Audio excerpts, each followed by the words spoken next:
There would just be a very special episode of Seinfeld if it were on today where they're like, look, these Columbia protests are out of order. Jerry, I was walking down the street and somebody waved a Palestinian flag in my face. Jerry, the last thing I need is another Palestinian telling me what I can and can't eat in my restaurant.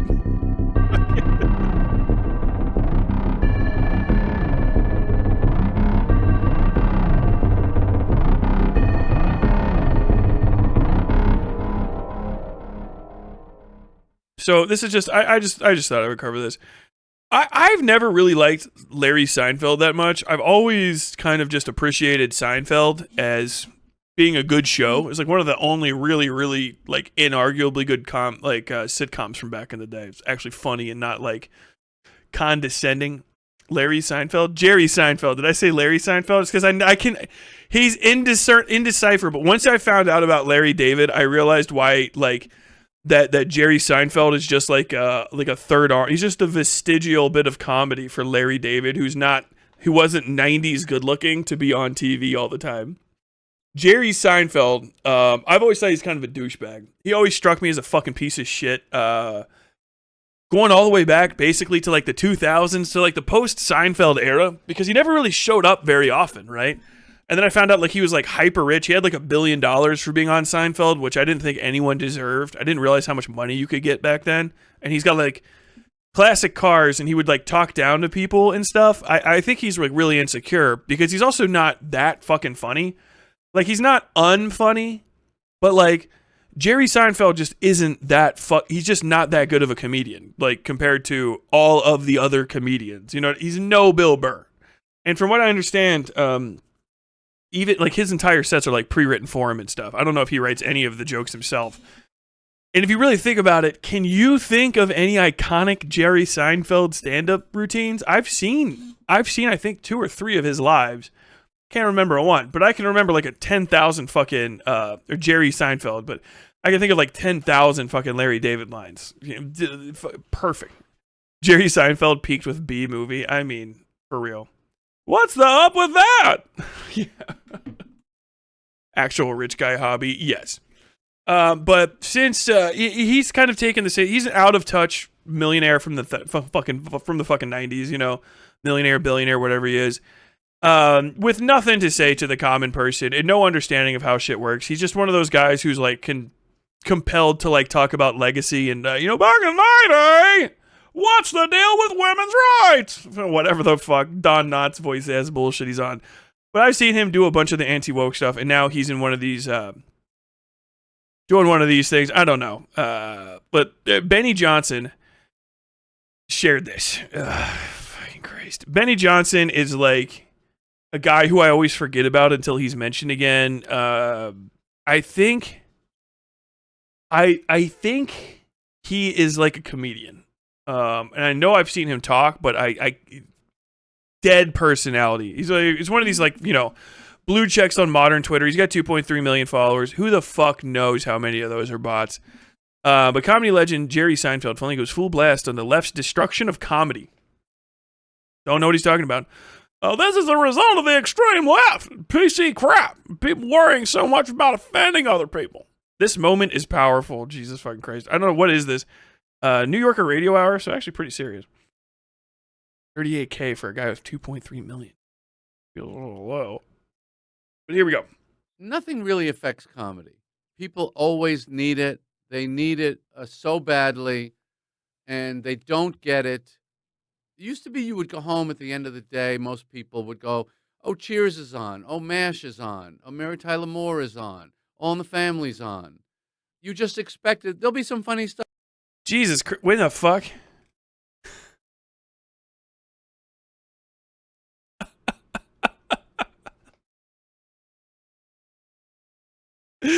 I know I said he was going to be fucking out of touch old man, but Jesus Christ.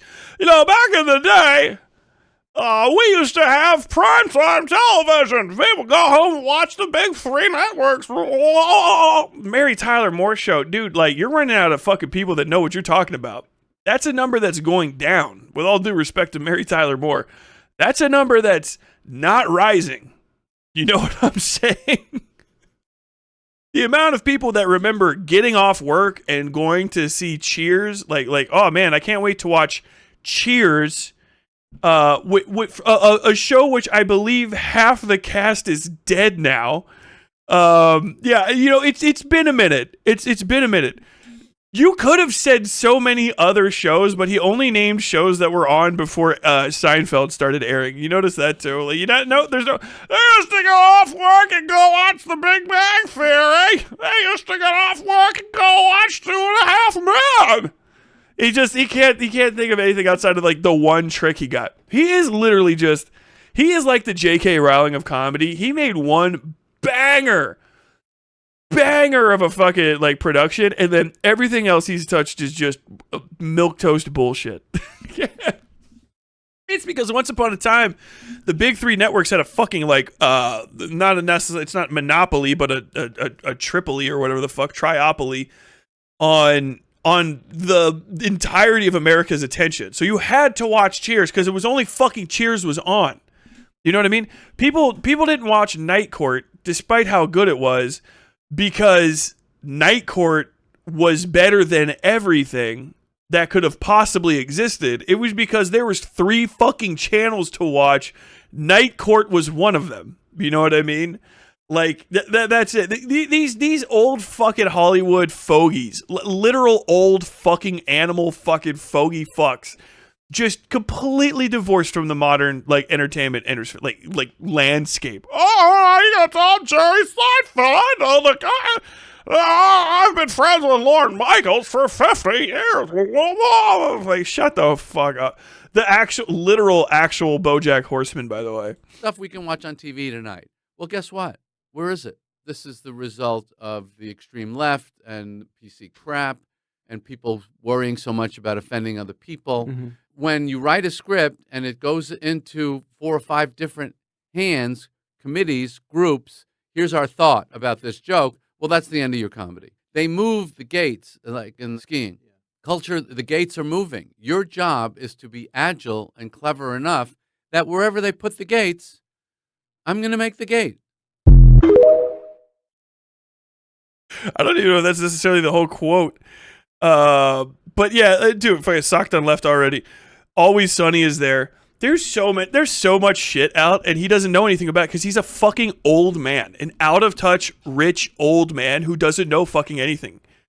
If I remember correctly, also Jerry Seinfeld is one of those dudes that like only dates like precipitously younger people. I think Jerry Seinfeld married a girl that he met when she was like 15 or something. He's just a weird guy. I always assumed BoJack was a combination of Bob Saget and Jerry Seinfeld. I mean, pretty close. But somebody said, yeah, fucking Always Sunny is still on. And Always Sunny is, by every metric better, more iconic, I would say more loved. I think it's been running longer and way more graphic, crazy, and disgusting than anything else that's out there. And even they have removed, the Always Sunny people have just removed, they're like, you know what? We're not going to keep the blackface episode in rotation anymore. We're just going to take those off and then still make shit. You know what I'm saying? Like, it's got character arcs. It's just a very interesting.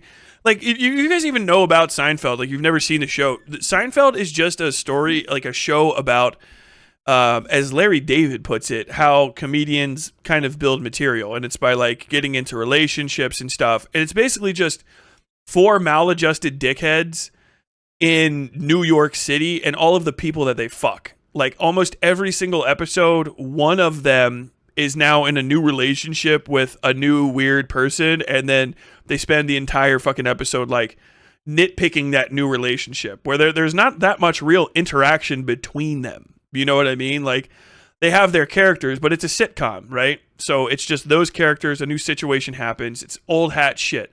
It just did it better than basically everybody else. But you know, that format burned itself out. It burned itself out completely. And is like, no one's interested in it anymore. You know what I mean? Like, I think I had the same conversation yesterday. Maybe my fucking computer was listening to me and that's why it sent it to me. But like, it is done. No one wants to see almost at all that I know of shot in front of a live studio audience. Sitcoms anymore, you know what I mean? 4-set, 5-camera setup sitcoms where it's just who put this cake on the table? Johnny. The guy comes in. Well, hey, that's not a cake. That's a hubcap. Like, it's that shit over and over again. I know people have seen BoJack Horseman, and if you're not from that era and you just kind of like learned about it from that, if you think that the BoJack Horseman is like ridiculous and over the top, that unironically, that show would have been a top-rated show at the time. It just would have. That would have been a top-rated show at the time. Sitcoms fucking sucked. They fucking sucked. It's one of the worst ways to experience comedy. I fucking stand by it. Some of them can be pretty good, but almost always it's just the joke is that you have canned laughter being forced in there, and that just always makes people laugh with it. Always Sunny is fucking hilarious. You know how Always Sunny is funny? Because no one's in the room laughing with you if you're alone to get you to laugh. You just laugh at it because it's fucking hilarious. Whereas these fucking old school, like, shot in front of a live studio audience, they have an applause thing. Why? Because the canned in, filtered in laughter makes it so that you know when the joke is. They pause. If you ever watch it without, like, the ones where they edit out the laughs of, like, and it's, you know, it's a fucking Big Bang Theory. It's like, enter Sheldon from the left or whatever his name is. Excuse me, I've noticed that you haven't touched the new vending machine. And then there's a pause because everyone's supposed to know that the vending machine has something wrong with it. Oh, I know, Sheldon. I'm just not hungry right now. Well, I'm sure that if you just touched the third button down on the vending machine, you would find plenty to eat. Sheldon, is there something up with the vending machine? Ooh. Nothing up with it. That's what it is. That's what he wants to go back to. Old man shit. It's disgusting. Like, unironically, like, perish and wipe yourself from the world so I don't have to fucking hear from you anymore. Because there's nothing worse than an old man that doesn't realize he already died and his fucking corpse is just persisting on in a world that doesn't need him anymore and that he only impacts negatively. Like, what is the purpose of a Jerry Seinfeld other than to remind me that Seinfeld used to be good, and every time I see his face, I fucking hate that show a little bit more just because he was on it. Every time I see him, I think, George Costanza, underappreciated. Elaine, good that she got some work in Veep and stuff after the fact. Michael Kramer, I can't remember, Michael Richards, whatever his name is, he said the N-word to black people. And then Jerry Seinfeld probably would, but just had the sense not to. That's what that fucking entire thing boils down to. Is there would just be a very special episode of Seinfeld if it were on today where they're like, look, these Columbia protests are out of order. Jerry, I was walking down the street and somebody waved a Palestinian flag in my face.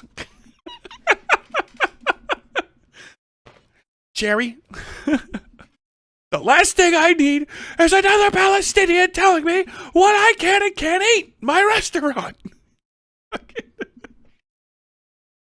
Oh my God. Elaine comes home with some dude who's like got a light accent, like, I can't tell if Elaine's new boyfriend is Palestinian or just rude. I can't tell. Do you think Elaine's new boyfriend is from Hamas? Hummus, Jerry! Hummus! Stupid bullshit, dude. I swear to God.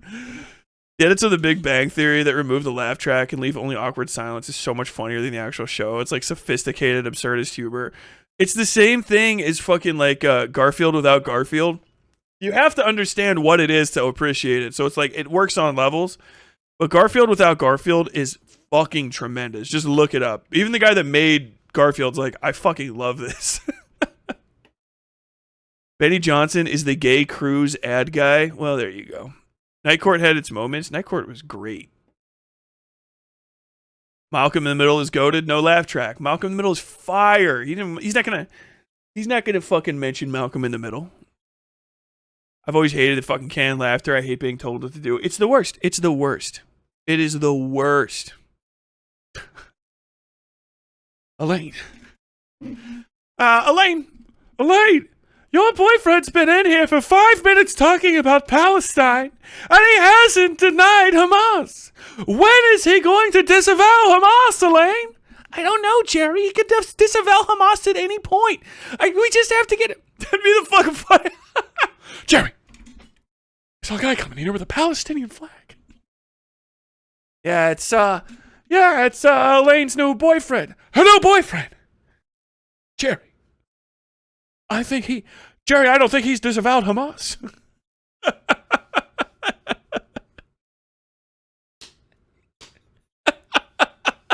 Newman shows up. Hello, Jerry. Newman.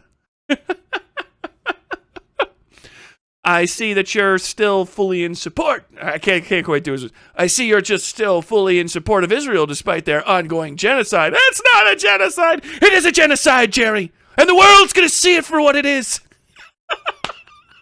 You Newman. Newman frumping down the hallway set past Elaine's new boyfriend who might be Palestinian.